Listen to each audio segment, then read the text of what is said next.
ណាម៉ានេះគឺជាសង្សារខ្ញុំអេឈប់សិនអាផនិតនាងជាសង្សារឯងមែនទេមិនក៏រើសយកមនុស្សបែបនេះមើលទៅមិនជួលភ្នែកសោះហ៎ពុនឯងនេះលំដាប់ទៀបណាស់មិនបាច់រៀបការពេកទេចុះតែតាសវលទៅគឺបានហើយណាហើយកុំភ្លេចជួយបោកខោអាវឲ្យខ្ញុំផងណាតែបងខ្លាចជាប្រុសបងធ្វើខ្លួនឯងទេខ្ញុំបាត់អាចតែមកឲ្យនៅប្តីខ្ញុំទេយាយនាងនេះឃើញយើងស្លូតហ៊ានតមាត់ផងណោះមិនដឹងថាយើងនេះជាកូនច្បងមានសិទ្ធិជាងគេទេហ៎បងកុំស្រែកដល់អូនបែបនេះបានទេ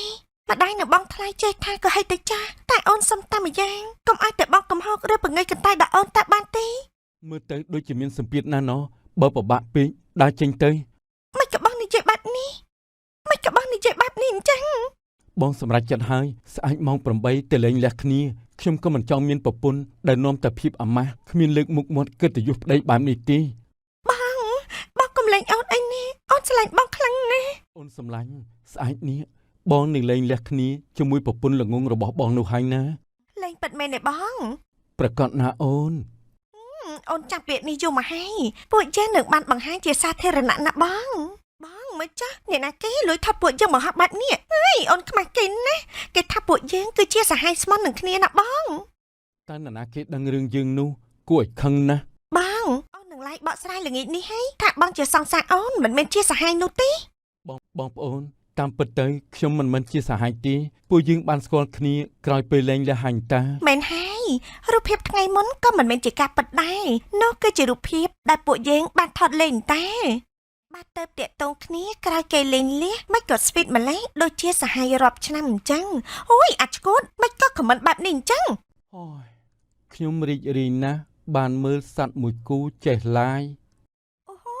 នេះជាប្រពន្ធដើមមែនទេមកអាក្រក់ណាស់សើងមួយល្ងងគ្មានជាតិអីសោះកូនទេវីកូននិយាយត្រូវហើយនាងមិនសមជាកូនប្រសាម៉ាក់ទេសមជាអ្នកបំរើម៉ាក់ច្រើនជាងតើមានរឿងអីទៅបានជិះដេញពួកយើងនោះ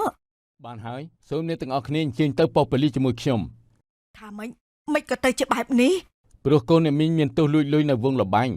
និងមានទោសទៅឆាឆៅផ្ទះគេផងអ្នកណាជាអ្នកប្តឹងហ៎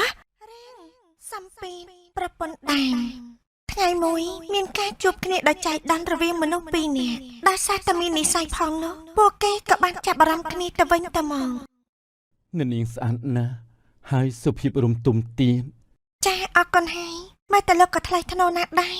និយាយអញ្ចឹងនាងធ្វើការនៅម្ដុំណាស់ដែរហើយមានតួនាទីជាអ្វីចាគេ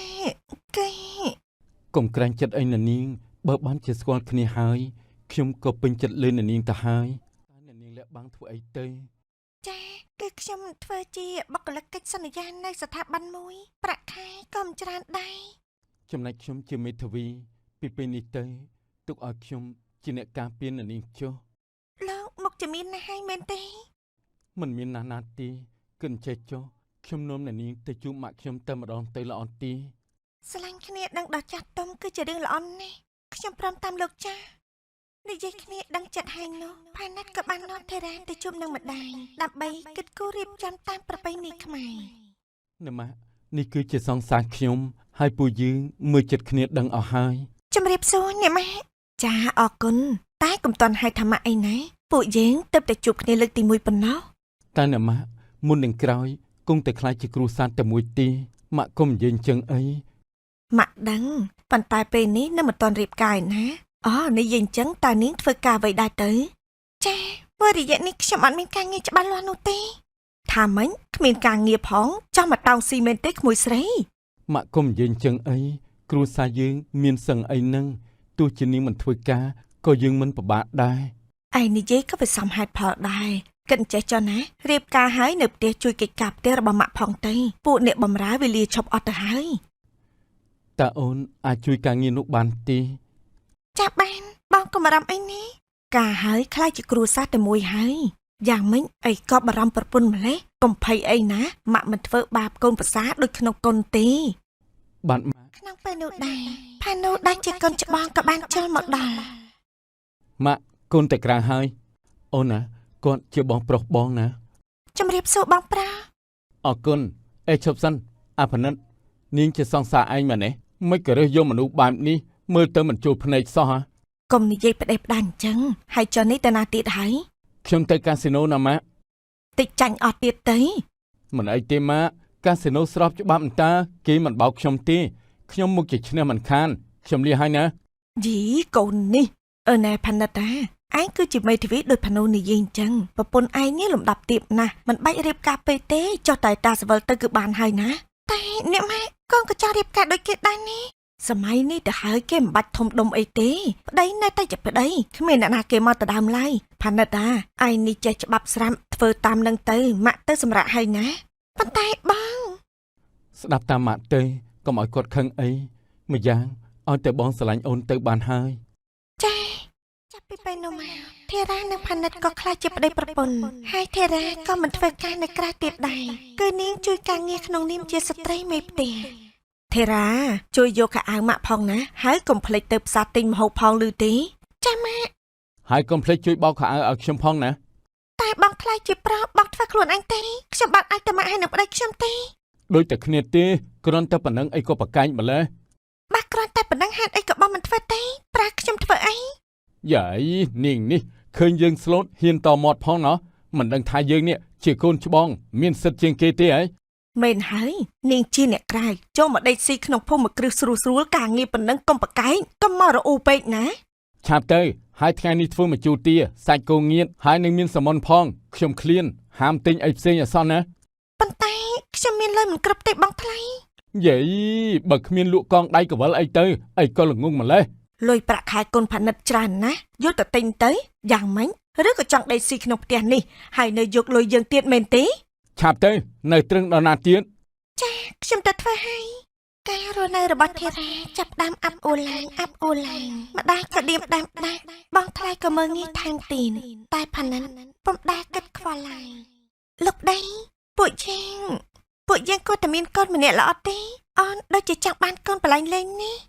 តែបងរវល់បងហត់ណាស់រឿងកូនទុកម្លាយសិនទៅមិនឃើញថាបងជាប់ការពីក្តីទេហ៎ បងអូនដូចជាអាចកូននេះខ្លួនអូនតែម្នាក់ឯងរស់នៅជាមួយនឹងបងបាមានកូនអូនក៏រីករាយណាស់ដែរនេះ តែបងនិយាយឲ្យថាបងរវល់មិនលឺទេអី បងកុំស្រែកដល់អូនបែបនេះបានទេម្ដាយនៅបងថ្លៃចេះថាក៏ហិតទៅចាស់តែអូនសុំតែម្យ៉ាងកុំឲ្យតែបងកំហុសឬបង្ងើយកន្តើយដល់អូនតែបានទេ តែបងនិយាយឲ្យថាបងរវល់មិនលឺទេអី បងកុំស្រែកដល់អូនបែបនេះបានទេម្ដាយនៅបងថ្លៃចេះថាក៏ហិតទៅចាស់តែអូនសុំតែម្យ៉ាងកុំឲ្យតែបងកំហុសឬបង្ងើយកន្តើយដល់អូនតែបានទេ នេះអូនកំពុងចង់មានន័យថារាល់ថ្ងៃនឹងប្តីបងប្រុសនិងម៉ាក់ដាក់សម្ពាធឲ្យអូនណាស់មែនទេ តែបងផ្លូវចិត្តគឺសំខាន់ណាស់អូនពិតជាឯកោណាស់នេះចុះបើអូនថាមែនបងកាន់ជើងអូនទេ បងមិនកាន់ជើងអូនទេព្រោះម៉ាក់និងបងប្រុសបងស្គាល់ច្បាស់ណាស់ តែអូនជាប្រពន្ធរបស់បងនេះ តើរាល់ថ្ងៃអូនធ្វើស្អីខ្លះទៅក្រៅពីការចាយលុយដេកស៊ីនៅផ្ទះបងនោះ មិនក៏បងនិយាយបែបនេះ មើលទៅដូចជាមានសម្ពាធណាស់ណោះបើពិបាកពេកដើរចេញទៅ មិនក៏បងនិយាយបែបនេះមិនក៏បងនិយាយបែបនេះអញ្ចឹង បងសម្រេចចិត្តហើយស្អែកម៉ោង8ទៅលេងលះគ្នាខ្ញុំក៏មិនចង់មានប្រពន្ធដែលនាំតែភាពអាម៉ាស់គ្មានលើកមុខមាត់កិត្តិយសប្តីបែបនេះទេ បងកុំលែងអូនអីនេះអូនឆ្លាញ់បងខ្លាំងណាស់ តែអូនគួរឲ្យរំខានណាស់មុខក៏អាក្រក់ចំណេះដឹងក៏គ្មានបានទៅម្យ៉ាងគត់តោងប្តីស៊ីបានហើយស្អែកទៅលេងលះគ្នា ក្នុងពេលដែលផានិតដើរចេញនោះម្ដាយក្មេកក៏បានស្ដាប់ឮនឹងនិយាយម្នាក់ឯងថាលេងឲ្យដាច់ស្រេចទៅនាងនេះមិនសមនឹងគ្រួសារយើងទេកូនម៉ាក់នេះរងចាំថ្ងៃនេះយូរមកហើយម្ដាយក្មេករីករាយចំណែកធារាវិញបែរជាទឹកភ្នែកមិនឆុំព្រោះថានាងស្រឡាញ់ប្តីនាងណាស់ហើយអ្វីក៏ប្តីខ្ញុំធ្វើបាត់នេះកន្លងមកខ្ញុំលាក់ខ្ញុំមិននិយាយក៏ព្រោះតែមិនចង់ឲ្យប្តីមិនសប្បាយចិត្តជាមួយអ្នកផ្ទះតែនេះគាត់បែរជាមិនអាចតម្លៃខ្ញុំទៅវិញធារានាងយំហើយយំទីនលុះមួយសន្ទុះធំក្រោយមកនាងក៏នឹកគិតថាតើខ្ញុំត្រូវទ្រាំក្រំចិននឹងអ្នកផ្ទះទាំងអស់តាមមែនទេឬក៏ខ្ញុំត្រូវរក្សាតម្លៃគ្រួសារទៅវិញនោះព្រះអើយក្បាលខ្ញុំចិត្តផ្ទុះទៅហើយថ្ងៃនោះធារាបានចេញទៅផ្សារដោយសប្ដងចែកដល់នាងក៏បានឃើញរឿងមួយអំពីប្តីរបស់នាង អូនសម្លាញ់ស្អែកនេះបងនឹងលេងលះគ្នាជាមួយប្រពន្ធល្ងងរបស់បងនោះហើយណា លេងពិតមែនទេបង ប្រកាសណាអូន អូនចាំពាក្យនេះយូរមកហើយពួកយើងនឹងបានបង្ហាញជាសាធារណៈណាបង តែបងតានាងព្រមដែរទេនាងក្រម្លឹងអ្នកណាដាច់ចិត្តទៅចោលបងនោះមិនខុសពីចោលខ្នើយពេជ្រខ្នើយប្រាក់នោះទេណា តែបងមិនស្រឡាញ់នាងទេបងជាមេធាវីរឿងប្តឹងលែងលះនាងមិនចេះទេបងទើបយល់ច្បាស់ជាង ចាស់បងអូនសប្បាយចិត្តណាស់គ្រួសារយើងទើបសំគ្នានោះអី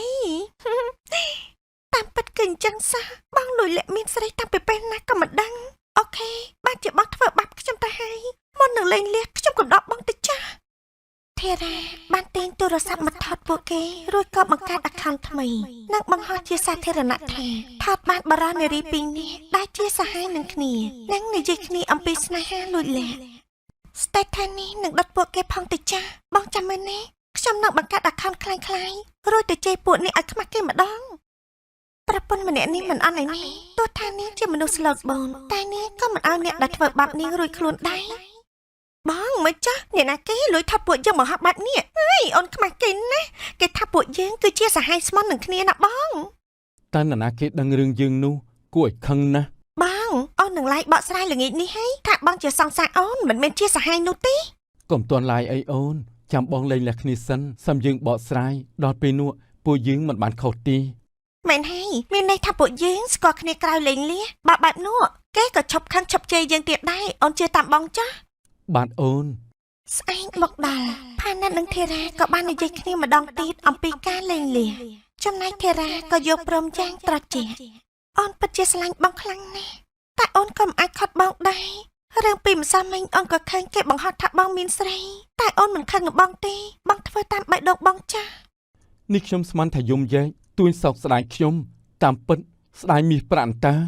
មែនហើយអូនពិតជាស្ដាយបងណាស់ព្រោះថាអូនស្រឡាញ់បងតែអូនក៏មិនអាចខត់បងដែរដូច្នេះអូនមានរឿងមួយសុំដល់បង ថាអីចេះខុសតើជាអ្វីទៅនិយាយមក អូនអាចនៅបំរើអ្នកម៉ាក់ក្មេងពី3ថ្ងៃសិនបានទេដាច់អាទិត្យនេះអូននៅចាក់ចេញទេ តែប៉ុណ្្នឹងទេនៅក៏នៅចុះតែហាមលួចទ្រព្យឬគ្រាំទ្រូងពេលដែលខ្ញុំមានប្រពន្ធថ្មីនិងល្អុកល្អឿនឲ្យសោះណា ចាខ្ញុំដឹងហើយនិយាយគ្នាហើយគ្រប់យ៉ាងក៏ដំណើរការទៅតាមអ្វីដែលបានព្រៀងទុំហើយធីរ៉ាក៏បានគិតក្នុងចិត្តថាដល់ពេលហើយខ្ញុំនឹងធ្វើឲ្យពួកអ្នកមានសម្ពាធវិញម្ដងធីរ៉ាក៏បានទូរស័ព្ទទៅគ្រប់មិត្តដែលនាងស្គាល់ហើយភ្លើងនៃសាច់រឿងក៏ចាប់តាមឆេះឡើងម្ដងបន្តិច អូនសប្បាយចិត្តទេ អូនមិនតន់សប្បាយចិត្តទេលុះត្រាតែបងនេះមិនដេញនាងប្រពន្ធដើមនោះចេញទេ នាងនៅតែប្រហែលថ្ងៃទៀតទេនាងនឹងទៅងាប់ហើយអូន ចុះពេលនេះវាចិត្តងាប់ហើយនេះ នៅទេគ្រាន់តែចិត្តងាប់នោះនាងមកហើយ អូហូនេះជាប្រពន្ធដើមមែនទេមកអាក្រក់ណាស់សើងមួយល្ងងគ្មានជាតិអីសោះកូនទេវីកូននិយាយត្រូវហើយនាងមិនសមជាកូនប្រសាម៉ាក់ទេសមជាអ្នកបម្រើម៉ាក់ច្រើនជាងចាជំរាបសួរម៉ាក់ក្មេងនេះគឺខ្សែកពេជ្រកូនទិញពីបរទេសជូនម៉ាក់ជាពិសេសណាព្រះអើយទឹកចិត្តកូនពិតជាល្អមែនអរគុណហើយណាមិនដូចអ្នកខ្លះសោះមិនចេះទិញអីឲ្យទេចេះតែម្យ៉ាងគឺតោងទីមចាម៉ាក់ក្មេងណែនាងគេលេងក្បាលហើយនៅមិនតន់ទៅទៀតទេបើបានជាមិនតន់ទៅហើយទៅដាំបាយដាំទឹកភ្លាមទេមែនហើយឆាប់ទៅនៅត្រឹកដល់ណាទៀតហើយនាងព្រៃចាខ្ញុំទៅហើយកូនប្រុសបើបានជាមកដល់ហើយនាំកូនប្រសាម៉ាក់ទៅសម្រាកទៅណាម៉ាក់នេះចង់បានចៅខ្លាំងណាស់ បាទម៉ាក់ ត្រូវហើយបងអូននេះក៏មិនចង់ចាំយូរដែរពួកយើងក៏ដល់ពេលបង្ហាញជាសាធារណៈហើយពេលនេះអូនចង់ឡាយបកស្រាយខ្លាំងណាស់ បងកំដរអូនចុះបងក៏ចង់បកស្រាយដែរ ពេលនោះផាណាត់ហើយនឹងទេវីក៏ចាប់ផ្ដើមឡើងហើយក៏បានបកស្រាយថា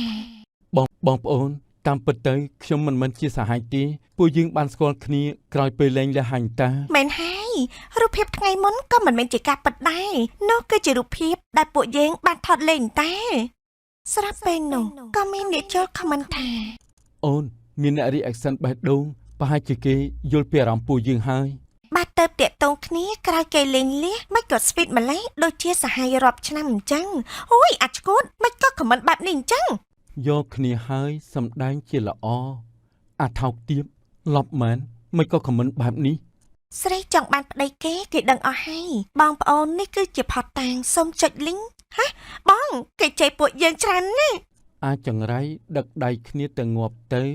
អានរុនាំស្រីថ្មីទៅនរុទៅអាព្រៃមីព្រៃគ្មានក្តីមេត្តាប្រពន្ធចាស់ បងស្រីប្អូនសំសួរមួយកំខឹងណាបងមកមិនស្អាតទេហើយសណ្ដានក៏ថោកទៀតមិនក៏បងមិនទៅងាប់ទេនៅយកប្តីគេធ្វើអីហើយអូយមីឈួតនេះខមមិនអីអញ្ចឹង ហើយខ្ញុំរីករាយណាស់បានមើលសត្វមួយគូចេះឡាយ បងគេចេះដូចភ្ជុំអញ្ចឹងបិទឡាយទេខ្ញុំខ្មាស់គេខ្លាំងណាស់ កុំទាន់បិទឡាយខ្ញុំទៅចូលមើលមិនទាន់បានជេរនឹងគេទេបង បងខ្ញុំប្រាប់ថាឲ្យបិទទេ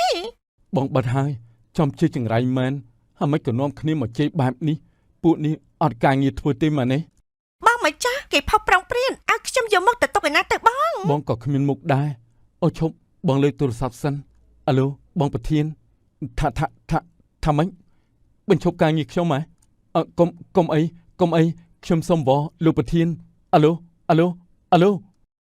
នេះបង្កាត់ស្អីនេះ លោកប្រធានថាបងជាមេធាវីតែធ្វើរឿងអាម៉ាស់ធំណាស់កូនក្តីឈប់ត្រូវការហើយដូច្នេះលោកប្រធានក៏ដេញបងចេញដែរ មិនក៏ទៅចេញអញ្ចឹងអូឲ្យចាប់សិននេះអូនប៉ឹងលប៉ាជួយបងចាស់ មិនហើយអូនជួយបងផងទៅណាបងមិនអាចអត់ការងារទេ អាឡូលោកប៉ា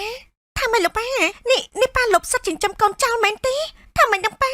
នេះប៉ាប៉លើកូនប្រធានប៉ាមែនទេប៉ាមិនណិតកូនទេប៉ាអាឡូ មានរឿងអីអូន ប៉ាធររបស់ខ្ញុំដកសិតចិញ្ចឹមខ្ញុំឲ្យបងពេលនេះខ្ញុំគ្មានអ្វីទេគឺមានតែខ្លួនតែប៉ុណ្ណោះ មានន័យថាពួកយើងគឺមានតែសម្បត្តិទីម៉ាន់ទី ប៉ាប៉ប្រធានប៉ាមែនទេមែនហើយនាងធីរ៉ានោះគឺជាអ្នកណាទេបងជូនអូនទៅជួបវាភ្លាមទេឆ្អិនបាយហើយមែនទេអ្នកបំរើចាមីងរួចហើយណែនាងជាអ្នកណាប្រាប់មកនេះអ្នកនាងបាត់ដឹងអស់ហើយមែនទេប៉ាយើងប្រាំថានេះគឺជាកូនប្រធានប៉ាខ្ញុំតែនេះគឺជាការពិតទេ ទេវីអូននិយាយអីហ្នឹងនាងនេះជាអ្នកបម្រើមិននឹងអាចជាកូនប្រធានម្ចាស់សម្ព័ន្ធទៅអូនច្រឡំតិចដឹងហើយ នាងចាំនិយាយមកបានជាដឹងតែហើយពួកលោកចាំស្ដាប់ចាស់ តើមានរឿងអីអ៊ូអមម្ល៉េះ មកជុំគ្នាគឺល្អហើយស្ដាប់ឲ្យច្បាស់នេះមុននឹងនាំគ្នាចាក់ចេញពីទីនេះតើអ្នកណាចាក់ចេញឬក៏នាងដោះពេលចេញទៅហើយមែនទេខ្ញុំជាកូនស្រីម្ចាស់សម្ព័ន្ធមែនហើយចំណែកមូលហេតុដែលខ្ញុំគ្មានការងារល្អមិនមែនមកពីខ្ញុំគ្មានទេតែខ្ញុំទៅមកលេងស្រុកខ្មែរហេតុនេះហើយខ្ញុំមិនចង់ធ្វើការតែស្ដាប់បានទេមិនប៉ាទេមិនអាចទេមិនក៏នេះជាកូនស្ថិបែបនេះថាម៉េចនេះជាកូនស្ថិមែនទេដែលខ្ញុំមិននិយាយមិនមែនមកពីចង់កុហកទេតែដើមឡើយពួកអ្នកគឺមិនដាក់ឲ្យតម្លៃខ្ញុំឡើយហេតុនេះខ្ញុំក៏មិនដែរទៅតាមទឹកតែម្ដងទេ តើអូនពិតជាកូនសេដ្ឋីមែនណា បងផានិនតើបងចង់វិលទៅរកវាវិញមែនទេព្រះអើយមិននឹកស្មានសោះថាកូនស្រីម៉ាក់អើយម៉ាក់សុំទោសផងណាកូនយាយក៏ចេះមិនក៏បាត់ដាច់ក្នុងដាច់បាត់នេះអញ្ចឹង បិទមាត់ទៅនាងគ្រាន់តែជាស្រីគ្មានអីផងហ៊ានមកកុហកនៅទីនេះឆាប់ចេញទៅ មនុស្សថោកទាបស្ដាយចិត្តណាស់ដែលជ្រើសលងតាមប៉ាទេលោកគឺជាមនុស្សតោងស្រីស៊ីសោះចាំមើលណាពេលខ្ញុំត្រឡប់ទៅឡាយវិញនោះនៅបោកស្រាយថាលោកគឺជាសត្វបល្លង្កាហើយ ចេញទៅ អត់ទេខ្ញុំនឹងនៅមើលការភ្ញាក់ផ្អើលបន្តទៀតរឿងចាប់ហើយអ្នកទាំងអស់គ្នាក៏ចេញទៅដែរទេតើមានរឿងអីទៅបានជាដេញពួកយើងនោះ ម៉ាក់ទីនេះមិនមែនជាផ្ទះរបស់យើងទៀតទេ ថាម៉េច គឺកូនចាញ់លបែងហើយក៏លួចលក់ផ្ទះនេះចំណាយប្អូនថ្លៃបានដឹងក៏ទិញយកមកវិញដូច្នេះផ្ទះនេះជាឈ្មោះរបស់ប្អូនថ្លៃទេម៉ាក់កូនសុំទោសហើយដែលពួកយើងបានអាស្រ័យនេះគឺជាផ្ទះប្អូនថ្លៃទេណា ថាម៉េចមិនប៉ទេព្រះអើយរឿងមិនតាន់អត់ទេល្អមើលណាសមមកហើយកូនច្បងលងលបែងម្ដាយក្មេងចិត្តអាក្រក់ចំណែកកូនពៅដើរតែមានស្រីមានន័យខ្លាំងណាស់ នាងប្រពន្ធនេះស្លុតតែមុខទេតែមានគំនុំណាស់ណោះចុះអាហារក្នុងផ្ទះបាយមានថ្នាំពុលបំណុលម្ដាយក្មេងទេថាម៉េចនាងចង់គំនុំដល់បំពុលយើងមែនទេអូខេយើងខលហៅប៉ូលីសសិនអាឡូលោកប៉ូលីសមានឃាតករសូមមកជួយខ្ញុំផង តើទីនេះមានឃាតករមែនទេ ហាអីក៏លឿនម្លេះអត់តែអីទេចាប់វាទៅវានេះហើយមានចេតនាបំពុលអ្នកផ្ទះខ្ញុំណាប៉ូលីសកំពុងតែឃ្លានផងគាត់ក៏បានហូបអស់ជាច្រើនតែអត់មានពុលអីនោះទេមិនក៏លោកប៉ូលីសមិនពុលបែបនេះអញ្ចឹងថាមិនក៏ទៅជាបែបនេះ បានហើយសូមអ្នកទាំងអស់គ្នាអញ្ជើញទៅប៉ុស្តិ៍ប៉ូលីសជាមួយខ្ញុំ ថាមិនក៏ទៅជាបែបនេះ ព្រោះកូនអ្នកមីងមានទោសលួចលុយនៅវងលបែងនិងមានទោសទៅឆាឆៅផ្ទះគេផង អ្នកណាជាអ្នកប្តឹងហ៎គឺខ្ញុំនេះហើយសូមចេញពីទីនេះចា អូនមេត្តាពួកយើងផងទៅ លោកប៉ូលីសចុះពួកគេទេពួកគេរំខានណាស់នាងសាហាវខ្លាំងណាស់នាងលក្ខខណ្ឌនេះល្អមើលខ្លាំងណាស់អ្នកធ្លាក់នរកមិនមែនតែខ្ញុំទេសំមុខហើយលីហើយប្តីចោលមកសៀន អូនធីរ៉ាជួយបងផងកុំឲ្យប៉ូលីសចាប់បងអីបងគឺជាមេធាវីរក្សាកិត្តិយសបងផងអូន អូហិមើចាស់ផ្លែឈើនេះល្អដល់ហើយមីយ៉ាទុរេន1គីឡូថ្លៃប៉ុន្មានដែរមីង ចាក្មួយ1គីឡូគឺ 25,000 រៀលណាក្មួយហើយចុះក្មួយយកប្រមាណគីឡូដែរអាបើយកច្រើនណាមីងលក់ឲ្យតែ180ទេណែក្មួយអានេះគឺជាទុរេនសម្លូតពិតណា មិនមែនទុរេននាំចូលពីផ្ទះអ្នកចិត្តខាងទៀតដឹងហ៎មីង អាយ៉ាក្មួយអើយផ្ទះរបស់មីងនៅជិតវត្តមើមតើអ្នកចិត្តខាងរបស់មីងគ្មានដើមទុរេនទេណា អាយ៉ាមិនមែនទេមីងខ្ញុំចង់មានន័យថាក្រែងលោមីងជោគរបស់ចៅនិងរបស់ VN យកមកលក់នឹងណាមីង របស់មីងណាគឺធម្មជាតិពិតហើយក្មួយអញ្ចឹងក្មួយយកប្រមាណគីឡូដែរ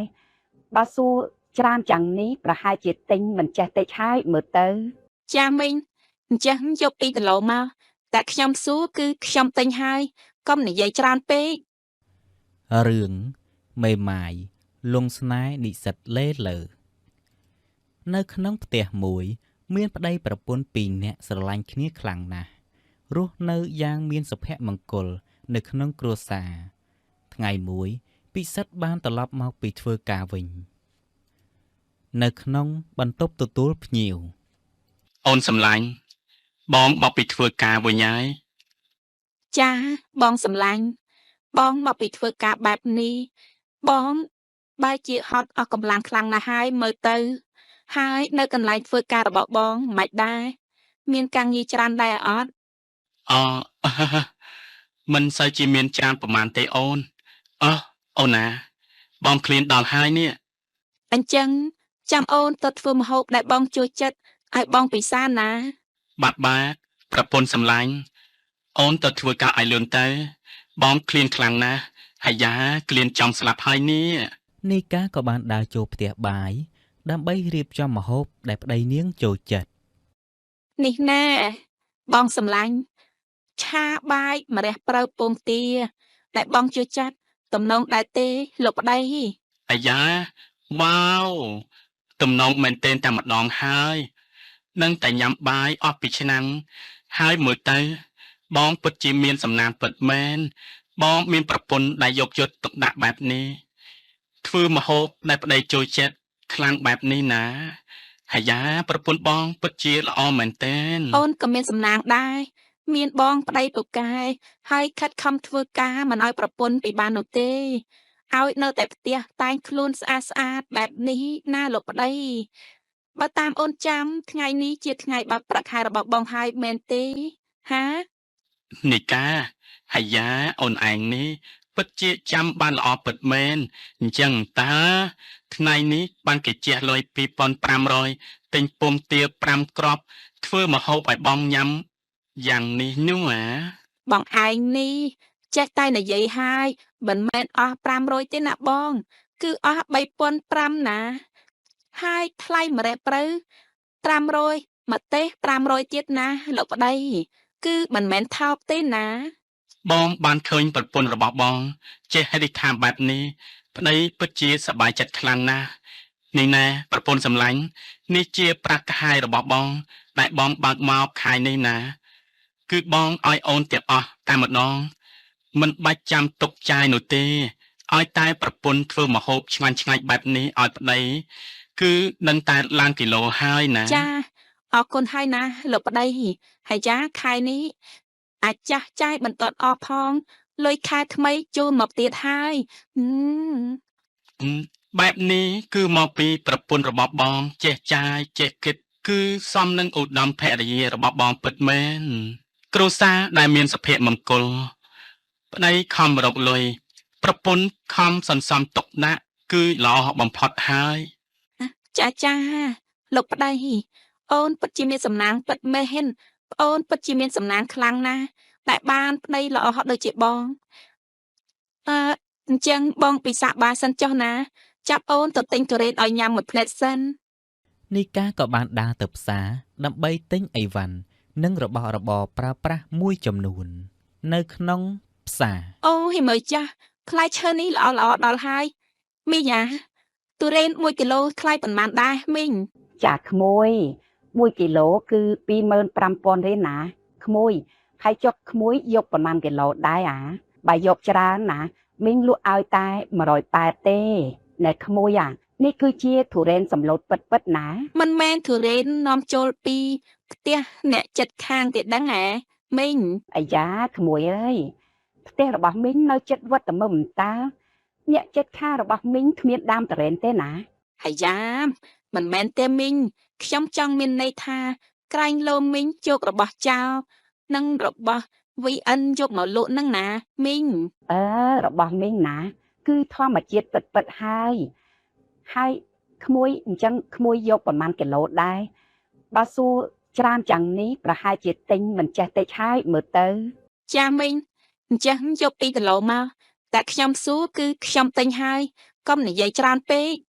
ពេលនោះណារីក៏បានដើរមកយកអីវ៉ាន់បោះដុំនៅកន្លែងតូបរបស់នាង អេហេរីណាមិត្តភក្តិតើឯងទៅណាមបោកណានឹងអា គឺគ្នាយកអីវ៉ាន់ទៅលក់នឹងណាប្តីរបស់គ្នាគាត់ជាប់ប្រវល់ទៅចំការទៅគ្នាមកខ្លួនឯងបែបនេះព្រោះថារដងប្តីរបស់យើងគាត់មកយកនោះទេ អអញ្ចឹងពួកម៉ាក់ឯងប្រហែលជាគ្មានសំណាងដូចជាងនោះទេមានប្តីធ្វើការរកស៊ីចិញ្ចឹមមិនឲ្យធ្វើអីទេគឺនៅតែផ្ទះចាយលុយនិងតែងខ្លួនស្អាតឯងថាមើលណែទុរេនរបស់យើងនេះគឺ5គីឡូឯណោះឯងឃើញទេ ប្តីរបស់គ្នាគាត់ក៏ធ្វើការដែរតែគាត់ឆ្លៀតទៅមើលចំការបន្តិចព្រោះថាកម្មករគេបានសុំច្បាប់អស់ហើយនឹងណា អោហោមើលទៅធ្វើដូចជាមានចំការរបស់ខ្លួនឯងផ្ទាល់អញ្ចឹង និយាយអញ្ចឹងឯងរាល់ថ្ងៃហ្នឹងមិនជួយធ្វើការប្តីរកស៊ីប្តីខ្លះទេគិតតែចាយលុយប្តីអញ្ចឹងបើប្តីឯងបាត់បង់ការងារតើគ្រួសារឯងនោះទៅជាយ៉ាងណាទៅ ឯងមិនបាច់មកខ្វល់ពីជីវភាពរបស់ខ្ញុំទេគិតតែខ្លួនឯងទៅប្រឹងរកត្រប់មកឡើងចាស់ជាងអាយុហើយប្តីរបស់យើងប្រាក់ខែខេគ្រួសារយើងមិនញីនោះរលំទន់ណាស់នោះទេណាមួយយើងមិនទាន់មានកូនផងមិនសូវមានចំណាយដូចឯងនោះទេຕົកលុយចាយធ្វើខ្លួនឲ្យដូចក្រមុំអីចឹងណា និយាយអញ្ចឹងគ្រួសាររបស់ឯងធូរធារដែរហេតុអ្វីឯងមិនគិតយកកូនចៅមួយទៅព្រោះឯងនៅផ្ទះស្រាប់ហើយ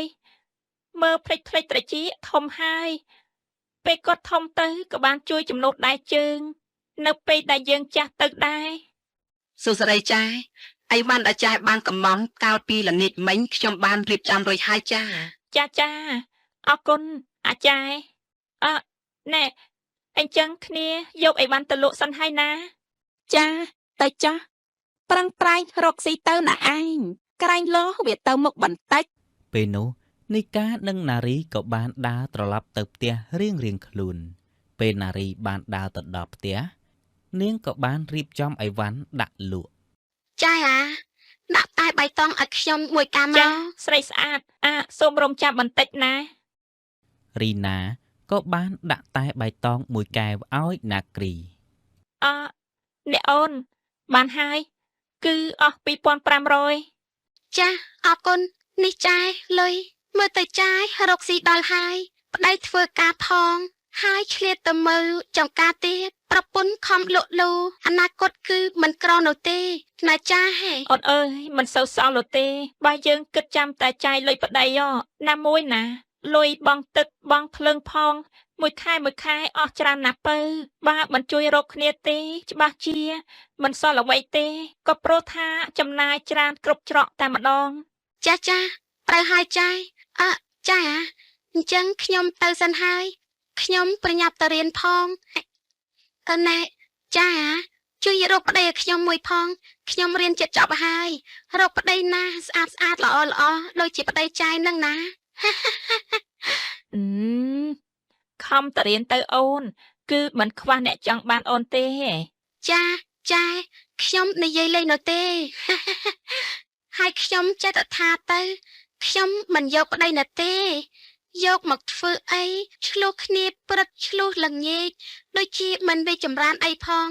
នៅម្នាក់ឯងស្រួលចិត្តជាងចង់ដើរហាទៅណាក៏បានគ្មានអ្នកណាថាឲ្យគ្មានអ្នកណាចាំឆ្លោះគ្មានចម្ពាក់អ្នកណាមួយរៀល នៅពេលណាគ្រីដើរតាមផ្លូវទៅសាលាពេលនោះពិសិដ្ឋក៏បានជិះម៉ូតូយ៉ាងលឿនហើយសាច់ទឹកដាក់ណាគ្រីពេលនោះណាគ្រីខឹងខ្លាំងណាស់ក៏បានស្រែកជេរពិសិដ្ឋថា យីអាចចង្រៃចុះជិះម៉ូតូភ្លេភ្លេយ៉ាងនេះមានបានបើកបោអត់នឹងហើយចាហាដូចមិនដាបានចូលសាលាទេហ៎រូបរាងស្អាតបាតដែរតាតែចរិតនេះគឺមិនស្អាតដូចរូបរាងទាល់តែសោះ នេះយើងគិតតែជេរខ្ញុំប្រើបែបនេះមិនគិតឲ្យខ្ញុំបាននិយាយពាក្យសុំទោសទៅកាន់អ្នកនាងបន្តិចទេមកយើងនឹងជានិស្សិតឬក៏ជាតារារ៉េបប្រចាំប្រទេសនឹងណា ណែពូចាស់ហើយពូទៅវត្តទៅនៅជិះម៉ូតូធ្វើដោយស្ទាវនៅដល់ពេលណាទៀតអាយ៉ាយ៉ាប់មេតំងហើយនៅបំពល់សង្គមខ្លាំងម៉ែ បាទក្មួយឲ្យពូសុំទោសណាដែលធ្វើឲ្យសម្លៀកបំពាក់របស់ក្មួយប្រឡាក់បែបនេះហើយក្មួយនៅក្មេងអញ្ចឹងមិនកូនណាញ៉ាតដាក់មនុស្សចាស់នោះទេគឺវាបាបតាំងដឹងទេក្មេងតូច អាយ៉ាហាពូអើយពូខ្ញុំមិនខ្លាចបាបនោះទេបើបាបមែនខ្ញុំនឹងអូសមនុស្សចាស់ដូចជាពូនេះមកបាបជាមួយនឹងខ្ញុំដែរហើយ បានហើយចូលរៀនមកប៉ុន្មានបានជាស្មើនឹងមិនទាន់ចូលសាលាទៀតនេះណាបើក្មេងគេល្អនោះគឺគេចូលថ្នាក់តាំងពីយូរមកហើយ ហើយចាហាបធូអើយម៉ោង8បាត់ទៅហើយនេះខ្ញុំចូលរៀនមក7ណាគ្រូខ្ញុំឲ្យឈរក្រៅថ្នាក់ទៀតហើយហើយយ៉ាងាប់អើយ ចំណែកឯពិសិដ្ឋក៏បានជិះម៉ូតូទៅលេងរិទ្ធីវ័នដែលជាមិត្តរបស់គេ សួស្តីរតិវ័នឯងនៅផ្ទះអត់ហ្នឹងអា ចាស់បងគាត់មិននៅផ្ទះនោះទេគឺគាត់ទៅមើលចំការតាំងពីព្រឹកមកម្លេះបងអើយ អញ្ចឹងទេហ៎ប្រហែលជាដល់ថ្ងៃដែលប្រមូលផលហើយមើលទៅបានជាអកតនឹងវាទៅមើលបែបនេះ ចាស់ពិតមែនហើយបង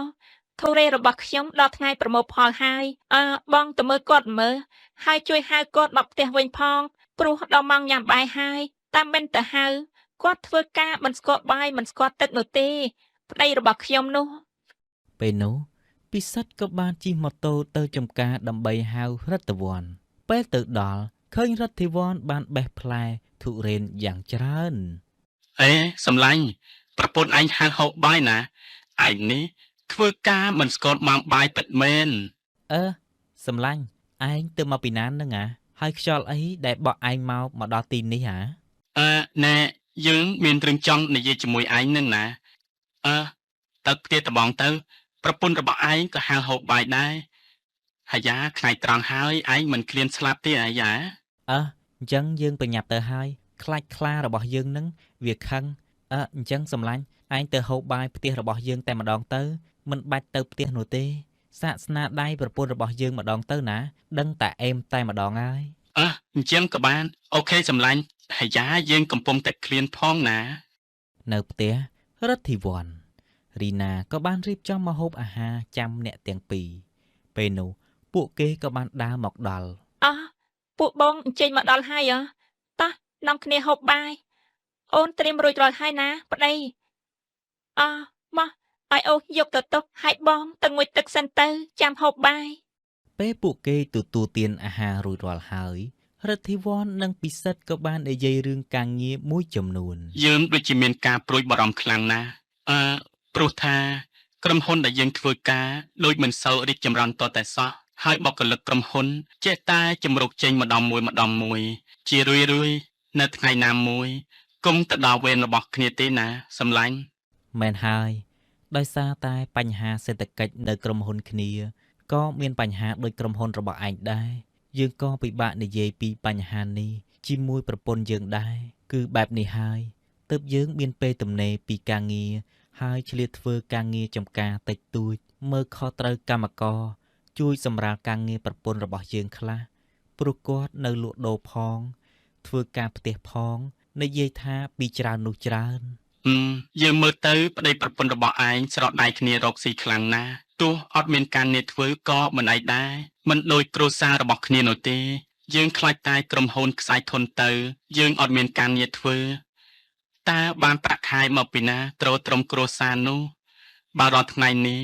មានតែយើងមីហើយដែលទទួលខុសត្រូវលើបន្ទុកគ្រួសារទាំងមូល ហើយកុំគិតច្រើនអីណាសំឡាញ់ចាំដល់ពេលណាពេលនឹងទៅសំគិតទៀតកុំគិតច្រើនអីនាំតែស្មុគស្មាញនៅទេ អាយ៉ាល្ងាចណាស់ហើយដែរយើងរកតលៀងចាននៅឯផ្ទះសិនណារីណាលាហើយអរគុណសម្រាប់ម្ហូបមួយពេល ចាស់ នេះ បងមិនអីទេលើកក្រោយអញ្ជើញមកលេងទៀតណា ពិសិដ្ឋក៏បានជិះម៉ូតូត្រឡប់ទៅផ្ទះវិញចំណែកឯរីកានាងមិនបាននៅបំពេញកាតព្វកិច្ចជាមេផ្ទះនោះទេគិតតែដើរលេងចាយលុយទិញអីវ៉ាន់គ្មានប្រយោជន៍ពេលនាងមកដល់ផ្ទះនាងក៏និយាយថា ហាបងឯងទៅមកពីណាហ្នឹងអាខ្ញុំខំតែបារម្ភ បងទៅលេងផ្ទះមិត្តភ័ក្តិរបស់បងនឹងណា បងឯងទៅលេងផ្ទះមិត្តភ័ក្តិរបស់បងចុះបងឯងរាល់ថ្ងៃទុកខ្ញុំជាស្អីបានជាមិននាំខ្ញុំទៅជាមួយដែរឬក៏បងឯងលួចលាក់មានស្រីនៅឯណាហាឆាប់ប្រាប់ភ្លាមមក អាយ៉ាអូនសម្លាញ់ក្រែងអូនទៅផ្សាយឲ្យបងទៅយកអូនទៅជាមួយយ៉ាងម៉េចអូនឯងកុំចេះតែគិតរករឿងខុសរបៀបបែបនេះពេកណា អូនរករឿងខុសរបៀបយ៉ាងម៉េចខំទៅខំអាយកលុយទៅឲ្យស្រីអត់ប្រយោជន៍នោះតែទៀតអត់កាំងងារធ្វើហើយអត់មានលុយមកពីណាចិញ្ចឹមស្រីទៀតទេខ្ញុំមិនចង់និយាយច្រើននោះទេអញ្ចឹងយើងលែងលះគ្នាទៅខ្ញុំមិនចង់រស់នៅជាមួយប្រុសអត់បានការដូចបងនោះទេ អូនកុំចាំអីមើបងមិនចាំបាយពីអូនទេណាអូមិនអីទេអូនខឹងតែមួយឆាវបានហើយគឺខឹងតែមួយឆាវលែងអីវិញហើយតើមែនទេ ពេលនោះនីកាក៏បានដើរចាក់ចេញទៅពិសិដ្ឋក៏បានបារម្ភពីនីកាជាខ្លាំងរួចក៏បានដើរទៅតាមពីក្រោយនាងតែនីកានាងមិនបានដឹងឡើយតែពេលទៅដល់ពិសិដ្ឋក៏បានជួបរឿងមួយដែលនឹកស្មានមិនដល់ បងថ្ងៃនេះយើងទៅណាទៅសន្តាគារល្អទេអូនដូចជានឹកបងណា សន្តាគារផ្កាយ5តើមែនទេបងក៏នឹកអូនខ្លាំងដូចគ្នាណាអូនសម្លាញ់ ចាបងសម្លាញ់ ណែអូនមិនក៏ធ្វើបែបនេះដាក់បងបងខំស្រឡាញ់បារម្ភយកចិត្តទុកដាក់លុយក៏បងឲ្យចាយមិនខ្វះដែរតែចុងក្រោយអូនធ្វើបែបនេះតើមែនទេហ៎ ខ្ញុំធ្វើបែបនេះយ៉ាងម៉េចទោះធ្វើល្អយ៉ាងណាក៏គ្មានប្រយោជន៍ដែរបើមនុស្សអស់ចិត្តស្រឡាញ់ហើយបែកគ្នាទៅប្រអត់បានការ បានអូនទៅចោះបើគិតថាគេល្អបងនឹងដោះលែងអូន ដោះលែងខ្ញុំហើយចាក់ចេញពីខ្ញុំតែសម្បកខ្លួនបានហើយគ្រប់យ៉ាងគឺជារបស់ខ្ញុំទាំងអស់ ចំបានណាស់ណោមិនចេះខ្មាស់ទៀនបានអូនយកចោះហើយសូមឲ្យអស់កម្មពេលជាមួយនឹងគ្នាចាប់ពីពេលនេះតទៅ ពេលនោះពួកគេក៏បានឆ្លោះគ្នាយ៉ាងខ្លាំងហើយឈានដល់ការលែងលះជីវិតរបស់ពិសិដ្ឋពេលនេះគ្មានទីពឹងនោះទេប្រពន្ធបានយកលុយឡានផ្ទះរបស់ពិសិដ្ឋទាំងអស់ហើយនាងក៏បានមានអ្នកថ្មី 5 ឆ្នាំក្រោយមកណាគ្រីក៏បានរៀបចប់បរិញ្ញាបត្រហើយនាងក៏បានចាប់ផ្ដើមរកការងារធ្វើដោយធ្វើការងារពិតជាពិបាកខ្លាំងណាស់មានសម្ពាធការងារច្រើនតែប្រាក់ខែតិចហើយនាងក៏បានចាប់ផ្ដើមរកស៊ីខ្លួនឯងចៃដន្យអីក៏បានជួបជាមួយនឹងពិសិដ្ឋដែលជាកំឡោះពោះម៉ាយរបស់យើងតែម្ដង ណែខ្ញុំដូចជាមានអារម្មណ៍ថាធ្លាប់ជួបនេះនៅឯណាទេនេះដូចជាប្រហែល ណែនាងច្រមុះជួបគ្នាទៀតហើយខ្វះកន្លែងរកស៊ីមែនបានជាមករកស៊ីកន្លែងជាមួយគ្នាបែបនេះជានិស័យតើមែនទេ ណែនាយបើដឹងថារកស៊ីនៅទីនេះជួបលោកណាខ្ញុំមិនមកទេតែនេះសំបីបន្តិចក៏មិនដឹងដែរ ណនឹងណាថានិស័យមែន ពួកទិញកាហ្វេ2កែវពួកឯងនេះគិតតែញ៉ាយគ្នាទៅមិនបាញ់លក់ដូរទេ ចែបាយ2ចានញ៉ាំនៅទីនេះណាទិញកាហ្វេហើយក្មេងទាំងពីរក៏បាននាំគ្នាញ៉ាំបាយនៅតូបណាគ្រីពួកគេក៏បានលក់ដូរនៅជិតគ្នាយ៉ាងសមប្រកបតែថ្ងៃមួយក៏មានបរិសុម្នាក់មកទិញបាយនៅតូបណាគ្រីហើយក៏បានប្រើសម្ដីលេបខាយញ៉ាយញងណាគ្រី ខ្ញុំនេះ ពេលនោះ ណាគ្រីក៏បានស្ទុះស្ទាចូលសាលាបាត់ទៅណែស្រីស្អាតតាហើយលក់បាយដាច់អត់ទៅអា ដាច់អង្តាលោកមិនចង់ទាន់ផងលោកញ៉ាំបាយអ្វីដែរ បើលក់ដាច់អញ្ចឹងរកអ្នកជួយលក់ម្នាក់ទៅយករូបរាងសង្ហាដូចជាខ្ញុំអញ្ចឹងអីណាណា ណែលោកមកទិញបាយឬក៏មកធ្វើការងារកន្លែងខ្ញុំនេះណាមិនរិលបុគ្គលិកទេមកខុសកន្លែងហើយ អាយ៉ាមិនរើសក៏មិនអីដែរខ្ញុំនេះណាគឺមកដោយស្ម័គ្រចិត្តតែម្ដងគឺធ្វើការនៅក្នុងបេះដូងអូនតែម្ដងណាហើយមិនបាច់ចាំគិតលុយគិតកាក់អីទេតាសំខាន់គឺឲ្យតែបងបាននៅចិត្តអូន ណែអាអូនខ្ញុំលេងគូសំហើយណាឯងនេះនៅក្មេងទេមកបបិទ្ធបបោតយាយញងចាផងណាឯងប្រយ័ត្នក្បាលមកវិឆាននេះទៅឆាប់ចេញទៅចេញពីទីនេះភ្លាមទៅអាពើចេញទៅ ពេលនោះពេលឃើញមានគេមកញ៉ាយញងណាគ្រីបែបនេះពិសិដ្ឋក៏គេមិនសុខចិត្តហើយក៏ប្រច័ណ្ឌយ៉ាងខ្លាំង អាអូនឯងមករកការងារធ្វើតើមែនទេមកនេះមកចាំពូឲ្យក្មួយណាឯងមកនៅក្រោមជើងរបស់យើងមកហើយឈរធ្វើជាបានសាក់ឲ្យយើងបៃលេងពេលយើងទំនេរពីការងាររបស់យើងណាឯងធ្វើទេមកធ្វើការនៅក្នុងបេះដូងរបស់ពូមកអាក្ លុ មេ យ ង ពិសិដ្ឋនិយាយបែបនេះក្មេងម្នាក់នោះក៏បានរត់បាត់ទៅ ណែក្មេងជាងល្អមានប្រាប់ក្មេងមកញ៉ាយញងបែបនេះសប្បាយចិត្តខ្លាំងណាស់ណហើយនៅស្ងៀមឲ្យគេញ៉ាយតែម្ដងណា ណែពូនិយាយអញ្ចឹងខ្ញុំនៅស្ងៀមយ៉ាងម៉េចមើលត្រង់ណាថាខ្ញុំនៅស្ងៀមនោះអា យីនាងច្រមុះហើយខ្ញុំពូទៀតខ្ញុំបានទៅយកមីងរបស់ក្មួយមកធ្វើប្រពន្ធពីអង្កៅណាមកកា មិនបានយកមីងខ្ញុំធ្វើជាប្រពន្ធទេតែមិននេះណាខ្ញុំឃើញហៅគេនោះថាក្មួយទៅខ្ញុំហៅពូដែរទៅខ្ញុំនៅក្មេងហៅពូមិនបានទេមែនឬក៏ពូនេះនៅក្មេងដែរឬក៏យ៉ាងម៉េច យើនឿខ្លាំងណាស់ខ្ញុំអាយុច្រើនតែខ្ញុំមិនចាស់នោះទេនៅក្មេងដែរតើអាចញ៉ាយក្មេងតូចដូចជានាងបានណាប្រយ័ត្នបាក់ចិត្តស្រឡាញ់ខ្ញុំមិនដឹងខ្លួនទៅនាងច្រមុះតែខ្ញុំញ៉ាយបានខ្ញុំនឹងឲ្យចាស់ទុំទៅដណ្ដឹងធ្វើជាប្រពន្ធរបស់ខ្ញុំហើយ ហើយកុំគិតច្រើនពេកព្រួយពូញ៉ាយខ្ញុំឲ្យបានសិនទៅតែខ្ញុំមិនងាយថាស្រឡាញ់អ្នកណាងាយនោះទេ ពេលនោះរីណានិងរិទ្ធីវត្តក៏បាននាំគ្នានិយាយថាមើលចាស់អូនពីរអ្នកនេះញ៉ាយគ្នាបែបនេះសង្ស័យតែស្រឡាញ់គ្នាទេដឹង មើលទៅដូចគ្នាភ្លើងស្នេហ៍ចាប់ផ្ដើមឆេះឡើងបន្តិចម្ដងហើយបងហើយណាមួយណាពីរអ្នកនេះមើលទៅក៏ស្អាមគ្នាដែរបង មកយ៉ាំបាយជាមួយខ្ញុំអត់ ហាមិនឥឡូវប្លែកម៉េះហើយខ្ញុំបងទៀតអាយ៉ាលើឈាមខ្ញុំស្លាប់ហើយយ៉ាងម៉េចឥឡូវខ្លាកាត់ចង្គង់ហើយតើមែនទេ ហើយបងនិយាយសួរនំខ្ញុំច្រើនណាស់ញ៉ាំអត់បើមិនញ៉ាំទេខ្ញុំញ៉ាំអស់ឥឡូវហើយ បាទញ៉ាំតាអាយ៉ាមិនងាយបានញ៉ាំបាយណាគ្រីទេព្រោះថាណាគ្រីលក់ដាច់ខ្លាំងណាស់បងនេះណាចង់ញ៉ាំយូរហើយតែមិនហ៊ានទិញញ៉ាំតតសោះថ្ងៃនេះពិតជាសំណានល្អពិតមែនអាយ៉ាសំណានល្អពិតមែនហើយនេះ សំដីផ្អែមណាស់បងឯងនេះឆាប់ញ៉ាំទៅញ៉ាំទាំងអស់គ្នាទៅបង ញ៉ាំបាយហើយបងនឹងនាំអូនទៅដើរលេងណា ទៅណាបង គឺបងនាំអូនទៅលេងផ្ទះរបស់សម្លាញ់បងនឹងណា ទៅធ្វើអីបងតើបងមានការងារនៅទីនោះតើមែនទេហើយចាំបាច់ខ្លាំងអត់អូននឹងបិទតូបទៅជាមួយបងណា បងមិនមានការអ្វីនៅទីនោះនោះទេតែផ្ទះគេនោះណាមានចំការផ្លែឈើគ្រប់មុខណាអូនបងឃើញអូនធ្វើការរកស៊ីហត់ខ្លាំងណាស់អញ្ចឹងបាននាំអូនទៅសម្រាករំហាយកាយម្ដង មែនក៏អីបងឯងនេះចាស់ប្រែងអូនទៀតអូនស្មានតែបងមានធរៈអីនៅទីនោះ គឺបងចង់ធ្វើឲ្យអូនសប្បាយចិត្តនឹងណា នៅពេលដែលពួកគេញ៉ាំបាយរួចហើយអ្នកទាំងពីរក៏បាននាំគ្នាទៅផ្ទះណារី សួស្ដីសម្លាញ់ ជំរាបសួរបងទាំងពីរ ចាជំរាបសួរអូនជំរាបសួរបង បាទជំរាបសួរសម្លាញ់ខ្យល់អីបក់ឯងមកទៀតហើយនេះ គឺថាខ្យល់នឹកពួកឯងនឹងណាខានមកលេងយូរហើយអាយ៉ាគ្នានឹកខ្លាំងណាស់នៅផ្ទះឯងនេះឥឡូវប្លែកខ្លាំងណាស់ដើមឈើរបស់ឯងនៅក្រៅផ្ទះធំជាងមុនហើយ នឹងហើយសម្លាញ់តាំងពីយើងឈប់ធ្វើការមកយើងចេះតែរកដើមឈើដើមគ្រប់មុខនឹងណាហើយដាក់ជីបំប៉ុនណាសម្លាញ់បានជីវាធំយ៉ាងនេះ អូនណាញ៉ាំបាយហើយនៅបើមិនទាន់ញ៉ាំទេខ្ញុំទៅធ្វើម្ហូបឲ្យអូនញ៉ាំសិនណាមកពីចំណាយផងឃ្លានស្លាប់ហើយ មិនអីទេបងស្រីខ្ញុំញ៉ាំបាយពីព្រឹករួចហើយ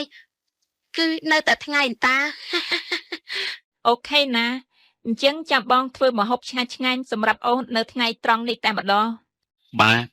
អញ្ចឹងខ្ញុំសូមនាំសង្សាររបស់ខ្ញុំទៅដើមមើលចំការបន្តិចហើយណា យ៉ាងម៉េចសង្សារហើយយ៉ាមិនគ្នាមិនដឹងសោះអញ្ចឹងហើយពួកឯងស្រឡាញ់គ្នាតាំងពីពេលណាមកអាយ៉ាគ្នាឡើងសប្រายតែម្ដងហើយណាសម្លាញ់ យើងមិនប្រាប់ឯងនោះទេទុកឲ្យឯងឆ្ងល់ចោះតោះអូនសម្លាញ់បងនាំអូនទៅមើលធម្មជាតិដ៏ស្រស់ស្អាតណា ចាបង ពិសិដ្ឋនិងរីណាក៏បាននាំគ្នាទៅមើលទេសភាពនៅឯចំការឲ្យបងសុំទោសណាដែលបងមិនមានលុយនាំអូនទៅដើរលេងនៅឯឆ្ងាយៗសប្បាយជាងនេះ ចាបងកុំនិយាយអញ្ចឹងអីនេះបងកំពុងតែនាំអូនមកកន្លែងស្អាតហើយតាហើយ fresh បែបនេះអូនចូលចិត្តតាបង តែអូនទ្រាំបន្តិចទៅណាបងនឹងខំរកលុយឲ្យមានបានហើយធ្វើឲ្យអូនមានសុភមង្គលពេញមួយជីវិត ចៃដន្យអីនៅឯណាននោះឡាននីកានិងវិបុលដែលជាប្តីរបស់នាងអស់សាំងនៅក្បែរចំការធុរេនតែម្ដង ហើយយ៉ាហាចង្រៃអីក៏ចង្រៃម្លេះបែរជាអស់សាំងនៅកណ្ដាលព្រៃបែបនេះហ៊ី ពិតមែនហើយអូនសម្លាញ់ពិតជាសួយមែនតែន អូអតីតប្តីចោលមកសៀតរបស់ខ្ញុំតានេះ យើងបានលែងគ្នាយូរមកហើយអ្នកឯងគ្មានសិទ្ធិមកនិយាយមើលងាយខ្ញុំបែបនេះទេណា បែកគ្នាយូរណាស់ដែរតែដូចជាមិនឃើញទៅណាសោះហើយចាក្រនៅតែក្រដដែលនេះមែនដែលជាសហាយដែលបងលួចលាក់តាក់តងនោះមើលទៅក្មេងខ្លាំងណាស់អូនប្រហែលជាលួចម៉ែមកជួបប្រុសហើយមើលទៅបោះហង ណែកាន់តែជ្រុលហើយណាអ្នកនាងមាក់ងាយតែខ្ញុំបានហើយតែក៏មើងងាយមនុស្សដែលខ្ញុំស្រឡាញ់ឲ្យសោះណាគឺមិនបាននោះទេបរិយាខ្ញុំមិនគួរសមជាមួយអ្នកនាងណា បើខ្ញុំមើងងាយវាយ៉ាងម៉េចចា វាគ្មានយ៉ាងម៉េចនេះទេតែគ្រាន់ថាមនុស្សដូចគ្នានេះណាគឺមនុស្សដែលគ្មានចំណេះដឹង អ្នកនាងថាឲ្យខ្ញុំមិនបានចូលសាលាតើមែនទេ មិនដឹងនោះទេយកខួររបស់អ្នកទៅពិចារណាមើលទៅ បានហើយអូនកុំយកមាត់ទៅជាលក់ជាមួយមនុស្សប្រភេទនេះអីនាំតែថោកទាបដោយតែយើងនោះទេតោះអូនមិញថាជួយទៅទិញសាំងឲ្យដែរតែមើលទៅសន្តានមនុស្សនេះមិនគួរឲ្យជួយតតែសោះ កំពុងតែស្រស់ស្រាយផងឥឡូវមកជួបមនុស្សកក់ខ្វក់បែបនេះហើយយ៉ាលេងសប្បាយអស់ហើយ និយាយហើយអ្នកទាំងពីរក៏បាននាំគ្នាដើរចេញទៅ មិនជួយក៏ហីទៅពួកអាក្រោះមីក្រោះ អូនណាបានហើយ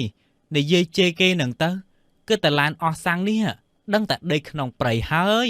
នៅផ្ទះរីណាពួកគេក៏បាននាំគ្នាញ៉ាំបាយថ្ងៃត្រង់ហើយពួកគេញ៉ាំត្រាវលាងមាត់បន្តិច មាញ់ខ្ញុំនិងបងពិសិដ្ឋបានជួបអតីតប្រពន្ធរបស់គាត់មានដល់ហើយអ្នកបងអើយជិះសិតតឡានទំនើបតែខ្ញុំមិនដែលឃើញមនុស្សអីសម្ដីអាក្រក់និយាយមាក់ងាយខ្ញុំនិងបងពិសិដ្ឋដល់ហើយក ុំទៅខ្វល់ជាមួយមនុស្សប្រភេទនេះអីហើយខ្ញុំឮហើយថាពួកគេបានបែបនេះគឺបានមកពីការខុសច្បាប់នោះទេតែអូនកុំនិយាយអីណាបងឮពីគេដែរទេ មែនហើយពួកឯងគួរតែរៀបការជាមួយនឹងគ្នាឲ្យហើយទៅកុំឲ្យគេមើងងាយទៀតណាការហើយពួកឯងចាប់ដៃគ្នារកស៊ីទៅគឺគេលែងមើងងាយទៀតហើយ បាទសម្លាញ់គ្នានឹងខំសន្សំដើម្បីដណ្ដឹងអូនណាគ្រីរៀបការតាមប្រពៃណី 2 ឆ្នាំក្រោយមកពិសិដ្ឋបានសន្សំលុយរៀបការជាមួយណាគ្រីហើយចាប់ដៃគ្នារកស៊ីកាន់តែមានទៅហើយបើកហាងធំមួយលក់បាយនិងលក់កាហ្វេនិងភេសជ្ជៈផ្សេងផងដែរ សួស្ដីបងតើបងទាំងពីរញ៉ាំអ្វីដែរ ចាអូនយកបាយ2ចានហើយបាច់ឆាដូង2កែវ ចាបងសូមរងចាំបន្តិច នាងក្មេងនេះទៀតហើយនាងឯងរត់ຕົកនៅទីនេះតើមែនទេ អ្នកមេហ៊ីងមិនក៏ដើរមកមើលងាយគេទៀតហើយហើយយ៉ាអត់ការងារធ្វើមែនទេ យីគ្រាន់តែជាក្មេងរត់ຕົកសោះមកតមាត់ជាមួយនឹងយើងផងចាំមើលយើងនឹងទេហៅអ្នកចាត់ការឲ្យដេញឯងចេញណា ឆាប់ទេភ្លាមទៅអ្នកមីងខ្ញុំខ្លាចណាស់នេះឆាប់ទេទៅណាខ្ញុំកំពុងតែចង់ជួបគាត់ផងហង យើងកំពុងតែទេទៅហើយលេខនេះมันអាចតាក់ទងបានទេសូមព្យាយាមម្ដងទៀតនៅពេលក្រោយហើយមិនក៏ទេមិនចូលអញ្ចឹង អ្នកមីហ៊ីងបើគេប្លុកលេខមីងចាល់ហើយតែប្រឹងទេដល់ស្លាប់ទៀតក៏ទេមកចូលដែរចាំមើលណា យើងទេម្ដងអាឡូបងប្រុសនៅហាងរបស់ប្អូនមានអ្នកមីងម្នាក់កំពុងតែចង់ជួបបងណាបងឆាប់អញ្ជើញមកឲ្យលឿនមក ពេលនោះបងរបស់ណាគ្រីក៏បានមកដល់តើអ្នកណាទៅដែលចង់ជួបបងនោះ គឺម្នាក់នោះហើយបង ហានាងចង្រៃនេះទេហ៎ហើយយ៉ា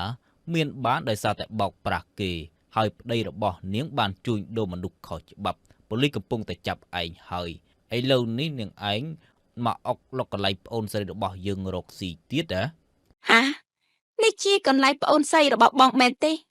ងនេះមើងងាយគេពិតជាមិនដឹងភ្នំខ្ពស់ភ្នំទាបមែនឯងប៉ះអ្នកណាក៏ប៉ះចោះតែហាមប៉ះប្អូនស្រីរបស់យើងគឺមិនបាននោះទេយើងនឹងហៅប៉ូលីសមកចាប់ពួកឯងចូលគុកតែម្ដងហ៎ កុំអីបងឲ្យខ្ញុំសំទោសខ្ញុំពិតជាមិនដឹងថាប្អូនស្រីរបស់បងពិតមែនបើតាំងខ្ញុំដឹងខ្ញុំមិនដែលឃើញបងមានប្អូនស្រីឯណា នេះគឺជាប្អូនស្រីបង្កើតរបស់យើងដែលបានបាត់ខ្លួនតាំងពី25ឆ្នាំមុននោះអីក៏ប៉ុន្តែឯងមិនបាច់ដឹងច្រើននោះទេលោកប៉ូលីសឆាប់ចាប់ពួកវាទៅដាក់គុកភ្លាមទៅចំណែកឯសំណុំរឿងក្តីខ្ញុំបានរៀបចំរួចរាល់អស់ហើយឆាប់ចាប់ពួកវាភ្លាមទៅប៉ូលីសក៏បានចាប់អ្នកទាំងពីរនោះដាក់គុកពីបទរកស៊ីជួញដូរមនុស្សខុសច្បាប់និងដើរបោកប្រាស់ជនស្លូតត្រង់ចំណែកឯណាគ្រីនិងពិសិដ្ឋក៏បានជោគជ័យក្នុងការងាររកស៊ីរបស់ពួកគេដែលពួកគេបានខិតខំប្រឹងប្រែងរកជាមួយគ្នាព្រមទាំងមានការជ្រោមជ្រែងពីបងប្រុសរបស់នាងផងដែរ